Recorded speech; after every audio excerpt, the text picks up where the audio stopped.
Hello दोस्तों, मेरा नाम है विवेक प्रजापति। कॉमर्स गुरुजी में स्वागत है। देखिए, बजट। देखिए, बजट तो जो है स्पेशल टॉपिक तो है नहीं, बट हर एक साल जैसे पास होता है। घर में भी हम लोग बजट बनाते हैं, फैमिली में भी बजट बनाया जाता है। मदर्स आपके बनाती होंगी, पापा भी बनाते होंगे, है ना। सबका घर में भी बजट बनता ही है। तो बजट ही बेसिकली जो है इंडिया का बजट के बारे में आज बात करेंगे 2021 के। तो जो है बहुत सारे इसमें जो मैं ना कोई भी बहुत सारे आपका न्यूज़ चैनल है, उसमें बहुत बजट के बारे में बोलते हैं। मैं ना इसका फेवर में ना अगेंस्ट में हूँ, या मैं गवर्नमेंट तरफ से नहीं हूँ। ये जस्ट जो है हाईलाइट्स है बजट का, जो कॉमर्स गुरुजी की तरफ से है। ठीक है, तो बेसिकली जो बजट हाईलाइट्स हम लोग करेंगे, इसमें हम लोग आज देखेंगे कि जो हम लोग के फाइनेंस मिनिस्टर निर्मला सीतारमन जी है, क्या बोले थे long term vision of the infrastructure. इस साल का जो बजट है, पिछले साल जैसे आपका 20 का था, उससे नहीं 20-21 का ये जो है 21 वाला जो बजट है, ये बेसिकली इंफ्रास्ट्रक्चर पे ऊपर है, लॉन्ग टर्म विजन के लिए है। ये शॉर्ट टर्म के लिए नहीं देखा जाएगा। मतलब बेसिकली जो बोला है ना, ये बजट जो है लॉन्ग टर्म विजन को बनाया, लेके आत्मनिर्भर भारत के लिए बनाया गया है। ठीक है, तो बेसिकली बिजनेसमैन के लिए अभी जो बोलते हैं ना, सबको जो गवर्नमेंट है, मोदी सरकार, जो आपका सरकार मोदी सरकार, जो बिजनेसमैन के लिए, देखिए ऐसे बात नहीं है। मेरा मानना ये है कि बिजनेसमैन है, कोई भी बजट होता है तो बनता है, तो इसके लिए नहीं है कि भी आम जनता के लिए है। सब बहुत न्यूज़ चैनल है वो बोल रहे हैं।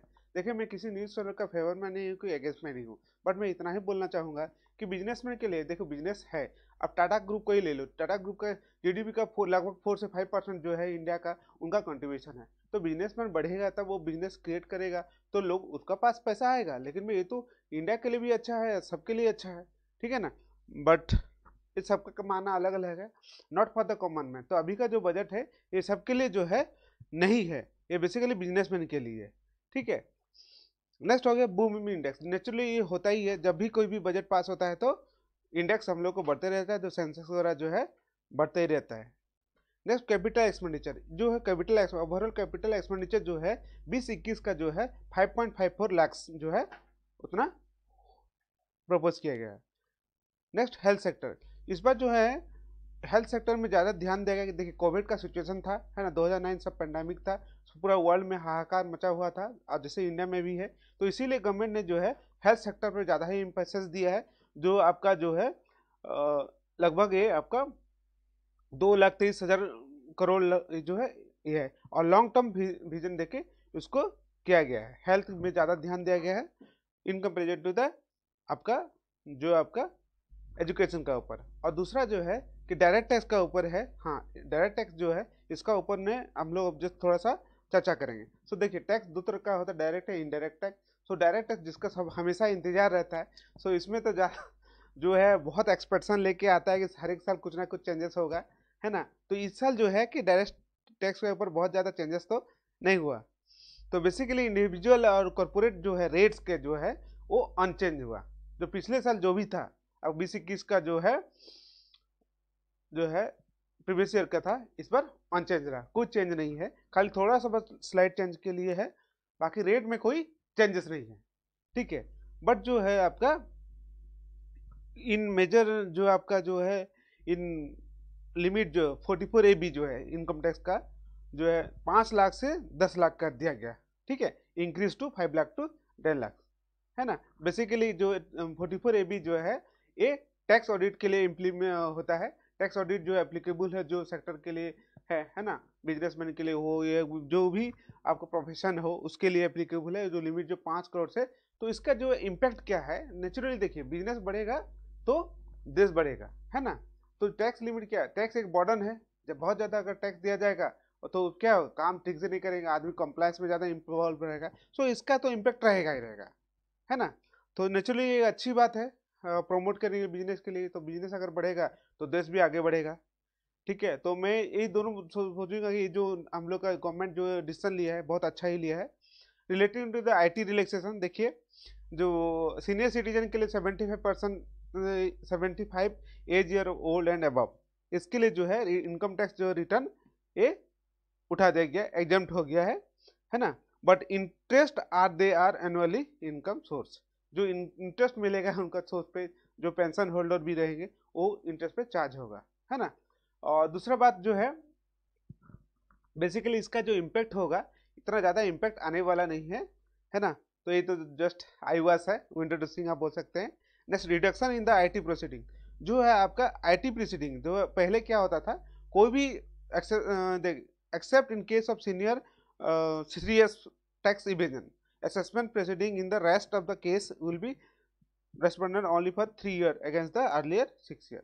जो 3 साल जो है कोई भी जो होता है जो आपका खाता खोल सकता है ना, अगर गवर्नमेंट चाहे तो आपको जो है 3 साल से 6 साल कर दिया गया, अप टू 3 साल अगेंस्ट द अर्लियर 6 साल। तो जो है 6 साल जो था, सॉरी जो 6 साल था उसको 3 साल कर दिया। जो आपका जो खाता खोलने का जो था पहले जो ये था, अगर कोई फ्रॉड करता है तो बुक्स ऑफ अकाउंट जो खोलता है ना, कोई सीरियस फ्रॉड वगैरह करता है तो इसका तो इम्पैक्ट बहुत ज़्यादा आएगा नहीं, ये तो बिजनेस के लिए है बोलता है, ठीक है, बट मानते हैं तो थोड़ा बहुत तो बेनिफिट मिलेगा ही मिलेगा इसका। स्टार्टअप के लिए, जो स्टार्टअप के लिए जो है बजट है give a startup long drop extension of the tax holidays exemption, tax holiday exemption जो है दिया गया है, जो 1 साल फिर बढ़ाया गया है ना बेसिकली। बट टैक्स जो स्टार्टअप के लिए जो इनिशिएटिव लेना चाहिए गवर्नमेंट को वो ले नहीं लिया, क्योंकि स्टार्टअप भी बहुत, जैसे आत्मनिर्भर भारत हम लोग बोलते हैं, ठीक है, आत्मनिर्भर भारत कब होगा, जब स्टार्टअप को बूस्टअप मिलेगा। जैसे आप स्पेन वगैरह अदर कंट्री में क्या है कि स्टार्टअप को बूस्टअप करने के लिए गवर्नमेंट फंड देता है, एंजल इन्वेस्टर है, अगर लोन देता है गवर्नमेंट, अगर आप उसको चुका पाओ तो ठीक है, अगर बढ़ गए आप तो गवर्नमेंट उससे टैक्स लेता है, ठीक है। बट जो इनिशिएटिव गवर्नमेंट को लेना चाहिए इसमें वो नहीं लिया, तो मेरा मानना है कि इसमें जो इंसेंटिव और थोड़ा अच्छा होता तो बेनिफिट रहता। सेकंड, एटीसी जो है आपका जो इनकम टैक्स डिडक्शन है इसमें एग्जम्पशन लिमिट जो है 2.5 से 5 लाख कर दिया गया है ना रिवेट जो है। और एजुकेशन एंड स्किल, देखिए पिछले साल का जो है 2021 में जो है जो पिछले साल का है 99.300 करोड़ एजुकेशन में कम जो गवर्नमेंट स्पेंड किया था, बट इस साल इसका बजट नहीं है, इससे कम है इसका बजट, लगभग 99 करोड़ है ना। तो ये जो, बट गवर्नमेंट को मेरा मानना है कि इसमें थोड़ा ज़्यादा स्पेंड करना चाहिए ताकि एजुकेशन में प्रमोट हो पाए। एजुकेशन को बूस्टअप होगा तभी ना देश आगे जाएगा। और कोई भी इकोनॉमी में एजुकेशन बहुत ही इंपॉर्टेंट मायने रखता है। और मेरे हिसाब से जो है कि स्कूल इंफ्रास्ट्रक्चर और ऑनलाइन जो है आपका, देखिए अभी पेंडेमिक होने के बाद ऑनलाइन का जो स्केल है वो ज़्यादा बढ़ गया है। और जब जो आपका जो टेलीकॉम अथॉरिटी ऑफ इंडिया जो बोलता है कि हाँ इसका इंटरनेट का consumption India is the largest है ना, अदर कंट्री को हिसाब कर दिया जाता है, ये जो इंटरनेट का कंजम्पशन ज़्यादा है, इसीलिए जो है कि आईटी इंफ्रास्ट्रक्चर में ज़्यादा देना चाहिए, एजुकेशन स्किल को बढ़ाना चाहिए ताकि कॉम्पिटेंट पर्सन हो पाए और देश को बढ़ाने में इन लोग का योगदान रहे, जो कि गवर्नमेंट का इस साल का जो बजट कम है। और दूसरा जो है 20 पिछले साल जो 20 का था, इस साल ये सब नहीं है। जैसे डिजिटल गवर्नमेंट है ना, डिजिटल गवर्नमेंट का ऊपर भी इस साल ज़्यादा इंफोसिस नहीं दिया गया है, जो कि गवर्नमेंट को इसको लेना चाहिए था। नेशनल इंफ्रास्ट्रक्चर पाइपलाइन वगैरह जो है ये तो किया गया, बट बहुत ज़्यादा इतना एम्फेसिस नहीं दिया in comparative to the previous year. और डिजास्टर रिलायंस वगैरह ठीक है, पेंशन इंश्योरेंस प्रोटेक्शन वगैरह तो ठीक है। नेक्स्ट, कॉन्स्टिट्यूशन ऑफ डीआरसी जो है डिस्प्यूट रिजोल्यूशन कमेटी जो है कि ये गठन कर दिया गया पर tax income up to 50 lakh small medium tax payer के लिए, डिस्प्यूट इनकम पर 10 lakh each approach committee under the 245 MA। तो नया सेक्शन ये जो सेक्शन जो किया गया डिस्प्यूट रिजोल्यूशन कमेटी एक तो है कि क्योंकि जब भी कोई झगड़ा होता है ना, तो इनकम टैक्स पेयर और डिपार्टमेंट में, इसीलिए एक कमेटी सेपरेट गठन कर देगा, तो इसका तो नेचुरली बेनिफिट मिलेगा ही मिलेगा। और जो है कि देखिए 20 में जो था आपका क्या करप्शन फ्री जो पॉलिसी ड्रिवन गवर्नमेंट जो था, गुड गवर्नेंस था, clear and sound financial sector जो है ना, इसका जो इतना ज़्यादा कंसिडर इस साल नहीं किया गया, तो इसका इम्पैक्ट बहुत ज़्यादा नहीं है। नेक्स्ट इसमें मैं बोलना चाहूँगा कि नेशनल जो है physical income tax appellate tribunal है ना, जो अपीलेट NFITA TC सेंटर है ना, ये जो आपको गठन किया गया कमेटी, इससे क्या होगा, जो भी है faceless proceeding for the income tax appellate tribunal, ITAT जो ट्रिब्यूनल है, इनकम टैक्स अपीलेट ट्रिब्यूनल जो है, इसके लिए गठन कर दिया गया। नेचुरली भी केस वगैरह बहुत बढ़ रहा है और जो भी गवर्नमेंट का सोच है, लेकिन इससे देखिए क्या है कि इंडिया का जो सिचुएशन है दूसरा कंपैरिजन में, हम लोग का एक केस 5 साल 6 साल 10 साल चलता है, बट नंबर ऑफ जजेस बहुत कम है। अगर नंबर ऑफ जजेस थोड़ा बढ़ा दिया जाए कोर्ट में तो ये बेनिफिट हो सकता है। और जो केसेस है इनकम टैक्स, देखिए जो है हम लोग कितना है फाइलिंग करते हैं, है ना। बट हाँ, जो आपका सिविल कोड वगैरह है उस सब में अगर इम्पैक्ट देखा जाए, नंबर ऑफ जजेस बढ़ जाए तो बहुत अच्छा ही होगा, और स्टेट को अगर पावर दे गया तो और अच्छा है, जो सेंट्रल के हिसाब से। Next, tax incentive of the startup. जो टैक्स हॉलीडे जो है मैंने आपको बताया था कि 2022 तक इस साल बढ़ा देगा। और रिटर्न जो है, pre filing of return of format. देखिए इनकम टैक्स फॉर्मेट का ऊपर बहुत ध्यान दिया गया है, पिछले साल भी दिया गया था, इस साल भी दिया गया। और जैसे आपका जो इनकम टैक्स फाइलिंग हर एक साल जो है इनकम टैक्स फाइलिंग में हम लोग को बहुत दिक्कत होता था। हाँ, तो अभी जैसे क्या है ना, बहुत कंसल्टेंसी वगैरह को फी देना पड़ता है, 500 रुपये 1000 रुपये से लेके। तो अभी जैसे जो इनकम टैक्स जो है, सैलरी जो है, TDS वगैरह जो है, बहुत सारे ऐसे फॉर्म है जो आपको रिटर्न भरना पड़ता है ना। तो इनकम टैक्स रिटर्न वगैरह जो है कि प्री फिल्ड रहेगा, मतलब आपको कुछ नहीं, आपका इनकम डालना है। और बहुत से जो इनकम टैक्स जैसे आप TDS वगैरह काटता है आपका सैलरी से, या अदर कुछ भी होता है, तो वो ऑटोमेटिक प्री फिल हो जाएगा, आपको रिटर्न भरने में बहुत आसानी हो जाएगा। सो गवर्नमेंट पिछले साल भी इसमें इनिशिएटिव लिया था, इस साल और ज़्यादा कर रहा है, तो वेरी गुड थिंग, ये तो अच्छा ही है।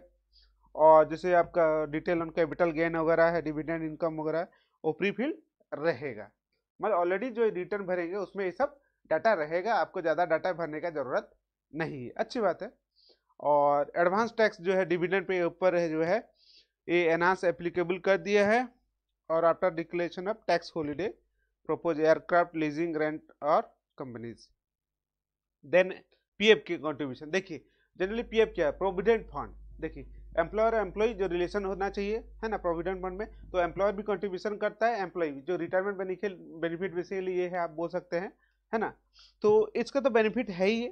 तो इन इस क्या है, employer PF contribution was deducted but deposited by the employer will not allow for deduction। अगर ये जो एम्प्लॉयर का कंट्रीब्यूशन है अभी अलाउ नहीं होगा, है ना। और सेक्शन 43 CA स्टैंडर्ड अमेंडमेंट जो है, स्टाम्प ड्यूटी जो है 120% जो है, अर्लियर 110 था, 120 मतलब 10%, 10 बढ़ा दिया है, 10 से 20 हो गया है ना। और रेसिडेंशियल यूनिट कंसिडरेशन और ट्रांसफर, अगर कोई भी रेसिडेंशियल यूनिट जो ट्रांसफर करता है ना, तब मतलब कैपिटल गेन आप बेसिकली बोल सकते हो, है ना। जो बेनिफिट है उसके लिए जो है स्टाम्प ड्यूटी जो है आपको बढ़ा देगा, तो गवर्नमेंट का रेवेन्यू है भाई, बेच रहा है कोई तो होगा ही होगा। और नेक्स्ट है 44 ADA के लिए जो है, SSC belong the residents of India, उस बेसिस रेसिडेंट्स ऑफ इंडिया के लिए है। Now applicable for the resident individual and Hindu undivided family, partnership form and LLP। तो पहले जो था इस सब के लिए एप्लीकेबल नहीं था, है ना। तो अप्लाई टू ऑल SSC हो जाएगा, अभी पहले ये ऑल SSC नहीं था। नेक्स्ट 80EE इंट्रोड्यूस किया गया, है ना। एडिशनल जो है कि इनडायरेक्ट टैक्स में बेसिकली क्या, देखिए डायरेक्ट टैक्स जो मैंने आपको बता दिया, इनडायरेक्ट टैक्स में बहुत ही चेंजेस हुआ है। जैसे आपका reduction in the custom duty, देखिए बहुत सारे ऐसे हैं। देखिए इम्पोर्ट ज़्यादा होगा तो क्या होगा, बेनिफिट है कि लॉस है, तो जनरली बेनिफिट नहीं है कंट्री के लिए। एक्सपोर्ट ज़्यादा हो तो कंट्री का इकोनॉमी अच्छा, GDP बढ़ेगा और बेनिफिट होगा कंट्री के लिए। तो जो है कस्टम ड्यूटी जो है रिवाइज हो गया, रिड्यूस फ्रॉम द 5 to 2.5। तो इम्पोर्ट ड्यूटी क्या है, ये जो आपका कॉपर स्क्रैप पे जो है रिड्यूस हो गया क्योंकि बहुत ज़्यादा ज़रूरत है। Next custom duty rate revise for the solar investment जो है 5% 20%। देखिए सोलर जो है, सोलर जो आपका जो है पैनल वगैरह जो है इसका जो है बढ़ा देगा इम्पोर्ट ड्यूटी की, ताकि इसका मतलब क्या हुआ, गवर्नमेंट चाहता है कि आप इंडिया में खुद प्रोड्यूस करो और सेल्फ कंज्यूम करो, आत्मनिर्भर बनो, और यहाँ पर प्रोडक्शन करके ही जो इम्पोर्ट करने की वजह से आप जो है अच्छा नहीं है। इसीलिए आप क्या है, अपना जो है देश में ही बनाओ और देश में ही कंजम्पशन करो। इसीलिए गवर्नमेंट ने जो है इसका ड्यूटी जो बढ़ा दिया है। नेचुरली ये जो है डोमेस्टिक इंडस्ट्री प्रोटेक्शन के लिए है। एंड कस्टम ड्यूटी जो है ऑन टेक्सटाइल केमिकल वगैरह, इसके लिए जो है रिवाइज हो गया है। और कस्टम ड्यूटी इंक्रीज जो बढ़ा दिया किसमें, कॉटन, सिल्क और अल्कोहल के लिए, ये सब के लिए बढ़ा दिया गया है। तो अच्छी बात है, घर में प्रोडक्शन करिए और घर में कंजम्पशन करिए, और स्पेशली अल्कोहल के लिए, ठीक है। और देखिए 20 में जो बजट हेल्थ है इस पर जो है हेल्थ वगैरह के लिए ज़्यादा दिया ही है, बट इस साल जो इससे अच्छा ही किया है। सबका साथ सबका विकास ये जो है पिछले साल का ही था, बट इस साल इसमें से कोई स्कीम जो गवर्नमेंट लागू नहीं किया है। चलो ठीक है, पिछले साल से इस साल का अच्छा है। और बेसिकली देखिए बजट एज ए ग्लांस जो अब रेवेन्यू रिसिप्ट जो है देखिए 20 और 21 और 21-22 जो है आपका टोटली देखिए ये आपका 16 करोड़ था लगभग, था 20 करोड़ बढ़ा फिर 15 करोड़ हुआ है ना रिवाइज एस्टिमेट। और बजट जो है एस्टिमेट हम लोग का जो है 17 करोड़ लगभग का है ना, 17 लाख करोड़ है। ठीक है, ये सब करोड़ में है, ठीक है ना। 17,88,424 जो है करोड़ रेवेन्यू है हम लोग का। और कैपिटल रिसिप्ट है, और रेवेन्यू रिसिप्ट उतना है, कैपिटल रिसिप्ट लगभग जो देखिए आपका जो है 10 करोड़ था, हाँ 10 लाख करोड़ जो था उससे बढ़ के जो है 16 लाख करोड़ जो है हो गया है ना। और टोटल हम लोग का अगर देखा जाए तो प्राइमरी डिफिसिट जो है वो भी बढ़ रहा है साथ ही साथ, है ना। आपका 3.21 करोड़ से बढ़ के कितना हो गया 6.97 करोड़ जो है लाख करोड़ जो है बढ़ गया है। 1.6 था जो है और जो करोड़ था वो बढ़ के 3.1 हो गया। तो जनरली डेफिसिट बढ़ ही रहा है ना। तो जैसे रेवेन्यू और से बढ़ रहा है, एक्सपेंडिचर भी उस तरह जो है कि देखिए आपका था 23.50 लाख करोड़ था जो है वो 29 हो गया है। तो चलिए एक्सपेंडिचर भी बढ़ गया है ना। बेसिकली ये हाईलाइट्स है। और ये जो न्यू टैरिफ जो है 240411 में जो है स्टार्टेड हो गया है और ये अमेंडमेंट है। NCCDP जो है 25% प्रेस्क्राइब हो गया है। और AIDC agriculture infrastructure and development cess नया जो सेस बनाया गया है ना, इम्प्लीमेंट किया दिया गया है पेट्रोल और डीजल पे ऊपर। तो 2.5 एंड 4 पर लीटर रेस्पेक्टिवली बढ़ गया, मतलब पेट्रोल डीजल का दाम बढ़ गया। देखिए इसका इम्पैक्ट तो बहुत ज़्यादा आएगा। देखिए हम लोग का जो है ट्रांसपोर्टेशन पूरा जितना भी है, देखिए एक जगह से ट्रांसपोर्टेशन दूसरा लॉजिस्टिक कंपनी हो गया, और जो भी आपका एग्रीकल्चर सेक्टर है इसका इम्पैक्ट बहुत ज़्यादा आने वाला है। और मेरे हिसाब से देखिए इसका कहना जो सेस लाया गया, चलो देखते हैं, बट जो इम्पैक्ट है हमको तो लगता है बहुत ज़्यादा ही है और बेनिफिट आपको ज़्यादा मिलेगा नहीं। नेक्स्ट हो गया इंपोर्ट ऑन लेदर वगैरह जो है ये विल बी विथड्रॉन। इंपोर्ट जो है ड्यूटी जो था लेदर पे है विथड्रॉ कर देंगे। Domestically produce they are domestically produce exemption on import. Then टर्नेट कस्टम्स जो है जो बेसिकली जो कस्टम्स रिड्यूस जो है इंट्रोड्यूस किया गया है, जो कंटेनर का ऊपर जो है नया जो है ये इंपोर्ट कर दिया, हमने इम्पोज कर दिया गया है। और GST वैसे देखिए GST बहुत ही नया टॉपिक है, 17 में आया था और स्पेसिफिकली इसमें भी बहुत सारे प्रोविजन लाते रहा है गवर्नमेंट, है ना। तो सेक्शन 16 जो है अमेंडमेंट हो गया है। और 2A एंड 3B जो है तो बहुत सारे रिटर्न होता है GSTR1 GSTR2A 2B जो है GSTR2A ये सब जो है रिटर्न्स वगैरह हमें हर एक साल ही रिविजन होता है। तो इस साल भी हुआ और बेसिकली इसमें बहुत ज़्यादा तो बोलने वाला नहीं है।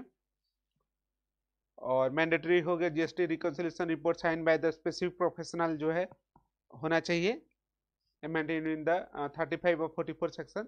जो भी रिकंसिलिएशन होता है ना, उसके लिए रिपोर्ट होता है। जो ITC रिकंसिलिएशन हो गया, सेल्स रिकंसिलिएशन हो गया, इसका तो हो गया। और बेसिकली जो देखिए ये जो रिपोर्ट है मैंने जो कलेक्ट किया है प्रेस इंफॉर्मेशन ब्यूरो जो है गवर्नमेंट ऑफ इंडिया का जो है ये जो है ट्रस्टेबल साइड है। मैं बहुत सारे डाटा इससे भी लिया हूँ। और बेसिकली मेरा जो पर्पस है वीडियो बनाने का कि आपको इन्फॉर्मेशन दे, कोई भी मैं देखिए फेवर अगेंस्ट में नहीं न्यूज़ चैनल का, बट ये बेसिकली आपके लिए मैं बनाया हूँ। अगर अच्छा लगे तो शेयर करो और इसको अपने दोस्तों को फैला दो।